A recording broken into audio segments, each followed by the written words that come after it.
আসসালামু আলাইকুম। কেমন আছেন সবাই? আমি রাতের বেলা আপনাদের জন্য আবার ভিডিও বানাতে আসলাম। দেখেন, রাত 12টার সময় মাঠে আসলাম ভিডিও বানাতে। এটা হচ্ছে একটা পটল ক্ষেত, পটল। তো এই পটল ক্ষেতে রাত 12টার সময় এই কৃষক ফুল ছোঁয়াচ্ছে পটলে। যেহেতু পটল এমন একটা ফসল যার ফুল না ছোঁয়ালে পটল দাঁড়ায় না, যে কারণে এই রাত 12টার সময় ফুল ছোঁয়াচ্ছে এই কৃষক।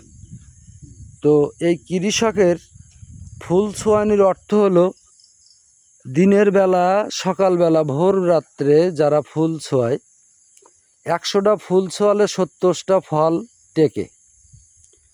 যদি 100টা ফুল ছোঁয়ায়, 70টা ফুল টিকে যায়, পটল হয়। আর এই রাতের বেলা, এই রাত 11-12টার সময় যে ফুলগুলো ছোঁয়ানো হচ্ছে, 100টা ফুল যদি ছোঁয়ায়, 100টা ফুলই দাঁড়ায় যাবে, এতে আর কোনো মিস নেই। যে কারণে এই কৃষক এই রাতের বেলায় ফুল ছোঁয়াচ্ছে। তো এই কথাটা যে আমি বলতেছি এটা ঠিক না, এই কথাটা হচ্ছে এই কৃষকের মুখের কথা এবং কৃষকের কথা। যে কারণে আমি কৃষকের কাছে একটু জানতে চাচ্ছি যে আমি যে কথাটা বললাম, কথাটা কি আসলে কি সঠিক? সঠিক, এ কথাটা কি সঠিক? সঠিক। আর সকালে বৃষ্টি, এই বৃষ্টির জন্য এই ফুলগুলো দাঁড়ায় না। তো যাই হোক, ফুলগুলো দাঁড়ায় না। আমি এই ভিডিওটা আর করার রাত্রি- উদ্দেশ্য হচ্ছে রাত্রি সোয়ালি যেন এই ভিডিওটা দেখে আরও যারা এই পটল চাষি আছে, পটলের কৃষক যারা আছে, পটল যারা চাষ করে, তারা যেন এই বিষয়টা জানতে পারে, বুঝতে পারে। তার জন্যে আমার এই ভিডিওটা বানানো, যাতে আরও আরেকজন কৃষকের উপকার হয়। এই ভিডিওটা করার অর্থ হলো যাতে আরেকজন কৃষকের উপকার হয়, সেজন্য জানতে পারে যে রাতের বেলা ফুল ছোঁয়ালে, অনেকেই জানে না যে রাতের বেলা ফুল ছোঁয়ালে আসলে ফুল দাঁড়ায় কিনা, কিন্তু এটা পরীক্ষিত।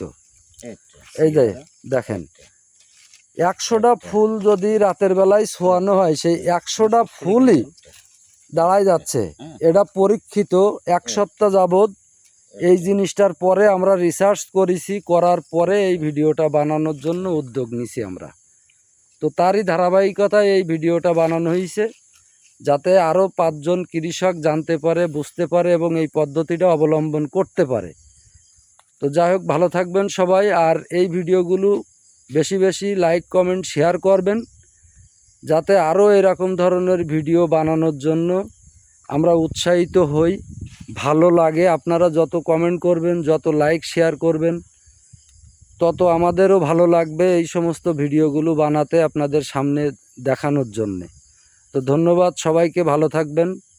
আসসালামু আলাইকুম।